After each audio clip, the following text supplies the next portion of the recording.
अस्सलाम वालेकुम guys, welcome back to my channel. Guys आज का व्लॉग हम शूट कर रहे हैं, दोपहर की अपनी रूटीन दिखा रहे हैं आपको। मैं बनाने लगी है रोटी, और जैसा कि आपको पता है कि हम नीचे शिफ्ट हुए हैं, यानी कि अपने सास के उसमें पोर्शन में। तो यकीन करें यहाँ गर्मी इस कदर कम है, हम तो ऊपर रह रह के जल गए थे, यकीन माने।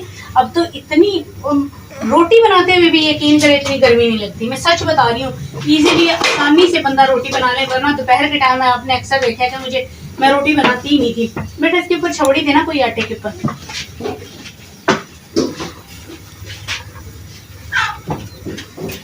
सो गाइस आपने यहाँ पे देखे ना बर्तनों का था ढेर, यहाँ पे बर्तनों का ढेर था। हमने सारे बर्तन उठा दिए क्योंकि इनके पापा ने कहा कि वैसे लड़ाई होगी, फिर वो आके लड़ाई करेंगे, मेरे बर्तन इस्तेमाल कर लिए। तो लिहाजा अब हम ऊपर से सारे अपने बर्तन लेके आएंगे। और ये मैंने गूंद के रखा हुआ है आटा, तो ये देखें आटा गूंदा हुआ है। और ये बर्तन बड़े हुए अभी तक टूटी नहीं लगी। वो टूटी लगाने वाला आदमी है ना, जो वो टाइम ही नहीं दे रहा है। इनके पापा को हम रोज कहते हैं, इतने हम तंग हो रहे हैं ना, यकीन करे टूटी के बिना। हमें पाइप लाना पड़ता है यहाँ पे, बेटा यहाँ दिखाऊं, पाइप लाना पड़ता है और यहाँ पे ये बर्तन धोने पड़ते हैं, जिससे ये पूरा सिंक पानी से भर जाता है। और यहाँ से पानी निकालना बहुत मुश्किल है हमें। यहाँ से सारा पानी का निकास इस तरफ से है, और इसको यहाँ लाते हुए बहुत तकलीफ होती है। दूसरी छबड़ी का है। तो गाइस इतनी यहाँ पे मज़े से चिल वो है, यकीन माने। मैं कह रही हूँ, मैं तो बेवकूफ़ थी जो इतने साल हम ये पहले भी जाते थे, 2-2, 3-3 साल के लिए चले जाते थे। घुमा लिया करो पीछे से, कहीं 2-2, 3-3 साल के लिए चले जाते थे, और अब हम यूँ ही ऊपर ही तपते थे। अब की बार ये 6 साल हो गए। मैंने कहा, इनके पापा ने कहा भाई बहुत गर्मी है अब की बार। सो गाइस हम ना अब की बार ताला तोड़ लिया। इनके पापा ने कहा बहुत गर्मी है भाई, अब की बार बर्दाश्त नहीं हो रही है। तो गाइस इसे क्या कहते हैं, यहाँ पे मैंने बनाई है लस्सी, ये देखें घर की प्योर लस्सी।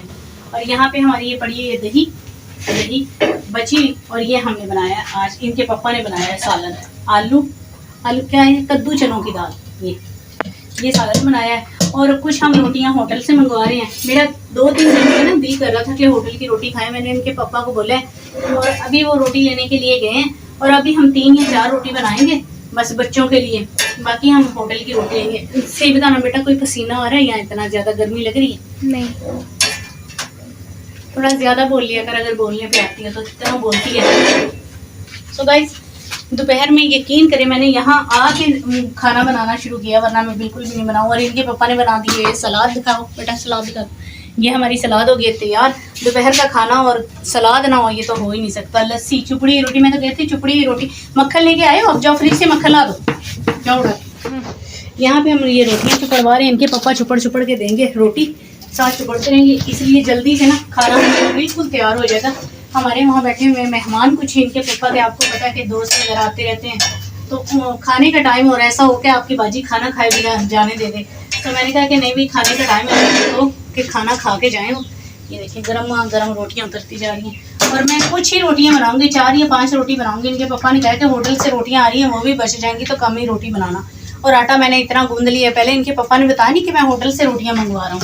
जब मैंने आटा गूंद लिया तो कहने लगे कि होटल की रोटी मंगवा लेते हैं। और चलो जी लेके, और पूछ कौन भाई कहे इस गर्मी में कि नहीं। अब तो खैर नीचे आके तो इतनी गर्मी नहीं लग रही, अब तो ईजिली बंदा बना सकता है क्योंकि चारों तरफ से हवा है। और इंशाल्लाह आपकी घर बनाएंगे ना, तो मैं अपना किचन बिल्कुल खुला रखूँगी, बिल्कुल खुला। वो कौन सा किचन होता है एटलिन? कौन सा किचन होता है वो खुला किचन?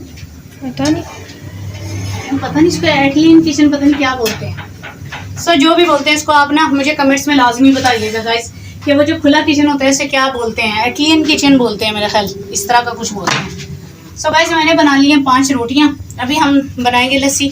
जाओ इस बोतल उठा के लेके आइए ठंडी फ्रिज के अंदर से लस्सी में डालने के लिए। इसमें हमने ठंडा थोड़ा सा पानी डाल लिए, लस्सी हमारी ये हो गई है। अभी मैं पीऊँगी ठंडी ठार लस्सी। और इनके पापा ने इधर रोटियां चुपड़ दी हैं। ये देखिए सलाद हमारी तैयार ही है, और बना रहे हैं लस्सी। और हमने बस इतनी 4 या 5 रोटियां बनाने की, बाकी तो सारी होटल से आ रही हैं बनी। तो गाइस अगर आपको मेरे ब्लॉग अच्छे लग रहे हैं तो आपने लाइक कमेंट शेयर, चैनल को सब्सक्राइब लाजमी करना है, सपोर्ट लाजमी करना है। जिस तरह आप अपनी बाजी को बुरके में देखते हैं, बुरके के बगैर भी आप अपनी बाजी को सपोर्ट इसी तरह करते हैं। और मेरे 1000 सब्सक्राइबर कराएं। इंशाल्लाह हम 700 सब्सक्राइबर को छूने वाले हैं। तो आपकी अगर मेरे साथ इसी तरह अटैचमेंट रही तो इंशाल्लाह हम 1000 सब्सक्राइबर भी करेंगे, इंशाल्लाह इंशाल्लाह इंशाल्लाह। भाई बहुत मेहनत और एफर्ट होती है। ब्लॉग बनाना कोई आसानी है। हम यही कहते थे जब हम पहले ब्लॉगिंग नहीं ना करते थे, हम कहते थे लोग इनका क्या है, कैमरा पकड़ा और इन्होंने वीडियो बनाई, चलो जी पैसे कमा लिए। लेकिन नहीं, बहुत मुश्किल, बहुत टफ काम है। एक वीडियो शूट करने के लिए 3-3, 4-4 घंटे लग जाते हैं। हमें बार बार रीटेक लेना पड़ता है, पता नहीं क्या क्या करना पड़ता है, फिर editing, exporting, uploading, tag, description, ये तो सब मेरी बड़ी बेटी करती है, मुझे तो बिल्कुल भी नहीं आता। और मुझे तो सिर्फ चूजे जा रहे हैं वहाँ, देखो बेटा चूजों के आगे ईंट लगा दो। सो गाइस यहाँ पे, और ये देखे धूप में हमारी, ये देखे मुर्गियाँ, ये देखिए अभी इन पे ना हम पानी वगैरह डाल देते हैं फिर भी। और आगे माशाल्लाह आपकी आपी ने इतने चूज़े निकलवाए हैं ना, इतने चूज़े निकलवाए हैं। मैंने कहा भाई सर्दी में फी बच्चे को एक अंडा मिलना चाहिए, और अंडा एक मुकम्मल प्रॉपर गज़ा है। यकीन करो, जिन बच्चों की हाइट ना बढ़ती हो, बच्चे कमज़ोर हो, देसी अंडा घर का, ये नहीं कि पानी अगर आप उसे खिला देना तो मैं कह रही हूँ बस मज़ा ही आ जाए। सो गाइस अभी हम खाएंगे खाना, ये सालन हम गरम करने लगे हैं। तो सो गाइस ये था मेरा छोटा सा ब्लॉग। आई होप आपको पसंद आया। अगर पसंद आया लाइक कमेंट शेयर, चैनल को सब्सक्राइब लाजमी कीजिएगा। गाइस मिलते हैं कल के ब्लॉग में, नए जिसमें नई और नए लगन नए दिन के आगाज़ के साथ। ढेर सारा ख्याल रखिएगा, अपनी बहन को दुआ में याद रखिएगा, अपनी बहन को दीजिए इजाज़त। अल्लाह हाफिज़।